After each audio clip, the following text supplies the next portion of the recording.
No outono de 1987, um canal de notícias local, WSB-TV2 de Atlanta, deveria ter uma lacuna preenchida em sua grade de programação nas manhãs de domingo. Depois de algumas solicitações de empresários locais, eles decidiram permitir que o jovem reverendo Marley Sachs tomasse o horário disponível para fazer um show com temática religiosa, que estreou em 18 de outubro com muito pouca divulgação. Era apenas um programa religioso normal em que o reverendo se sentava em uma cadeira simples e lia passagens da Bíblia, discutindo suas interpretações e significância dentro da nossa vida moderna. O show recebia um razoável número de telespectadores e assim continuou até meados de dezembro. Foi nessa época em que o estúdio começou a receber estranhas queixas dos telespectadores de Palavras de Luz com o reverendo Marley Sachs. As queixas das mulheres, apenas mulheres, se referiam a desconfortos que sentiam, principalmente em alguns intervalos durante o programa. Descreviam náuseas, dores musculares, tontura e visão borrada. Essas mulheres, por alguma estranha razão, estavam convencidas de que a causa desses sintomas era o programa. Mais tarde, depois de 3 semanas de reclamações, foi determinado que esses sintomas surgiam com os intervalos de 12 minutos durante o programa. A equipe do pequeno estúdio checou todos os equipamentos de gravação, áudio e vídeo, e não encontraram falhas. Quando o reverendo tomou conhecimento dos incidentes, ele meramente deu de ombros e disse, enigmaticamente, que alguns não conseguem lidar com a voz de Deus.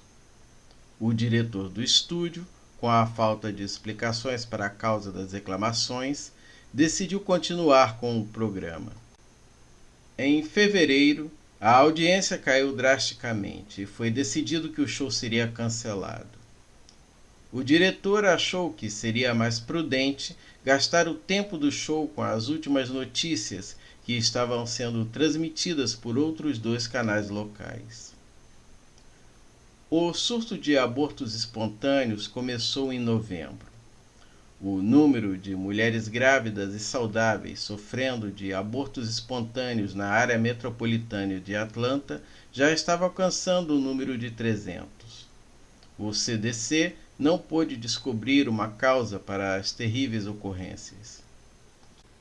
O reverendo aceitou o cancelamento do show mostrando apenas indiferença.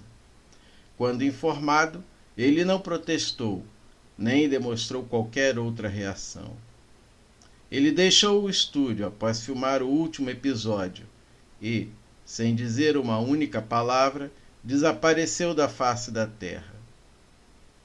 Ninguém nunca mais ouviu falar dele, nem da sua antiga congregação ou de qualquer membro da igreja. O estúdio preencheu o horário com comerciais e continuou a se concentrar nos casos dos abortos.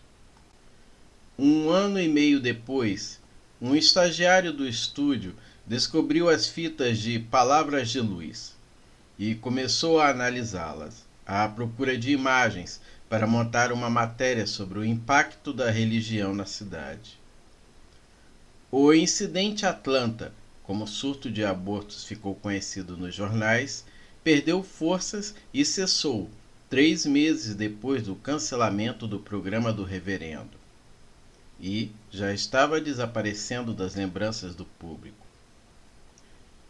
Enquanto o estagiário verificava as gravações, ele acidentalmente fez uma descoberta perturbadora. Quando tentava pausar uma gravação em 10 minutos e 45 segundos, ele acidentalmente travou o botão para avançar. Enquanto a gravação avançava, ele tentava destravar o botão com uma chave de fenda.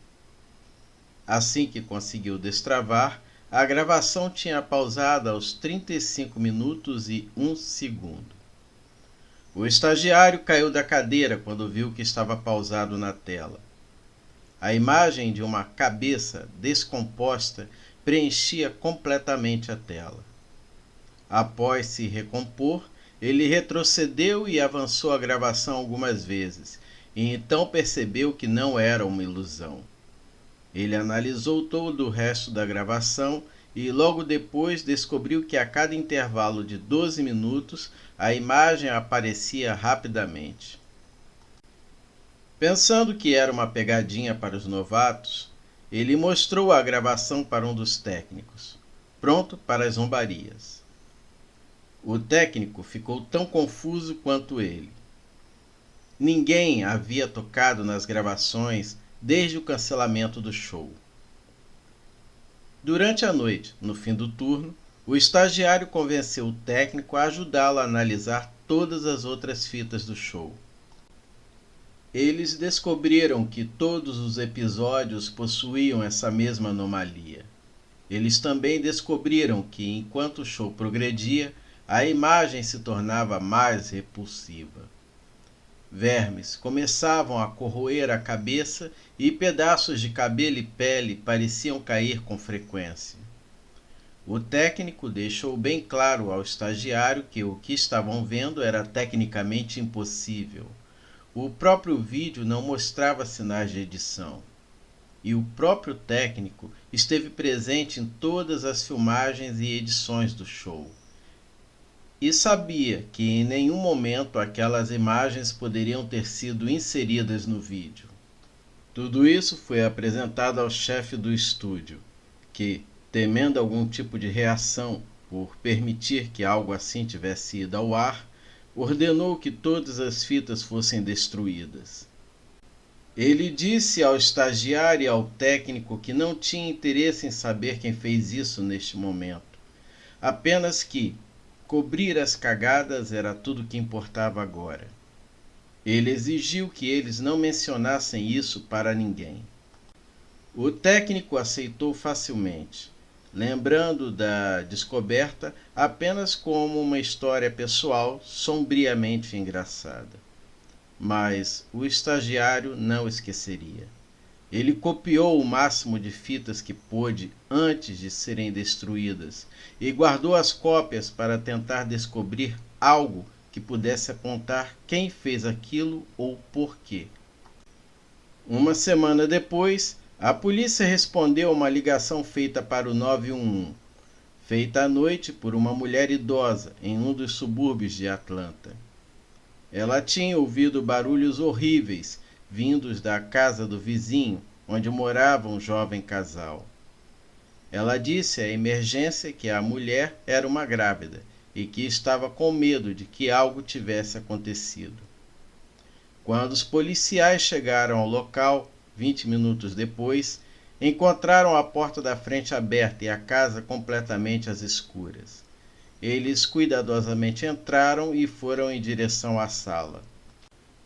Na sala, encontraram a jovem morta, com um grande corte no abdômen, e uma trilha de sangue levava do seu corpo até o sofá no outro lado da sala. Ali, o seu marido estava sentado, o estagiário do estúdio, nu e com o corpo da criança prematura aos seus pés. Em sua mão estava a faca de cozinha que utilizou para cortar a mulher grávida. A televisão estava ligada e passava uma repetição de 18 segundos de um vídeo que mostrava uma cabeça decomposta pronunciando palavras ininteligíveis. Até hoje se conta na delegacia que o estagiário ficava murmurando repetidamente: "A luz de Deus os chama", enquanto era arrastado para fora de casa.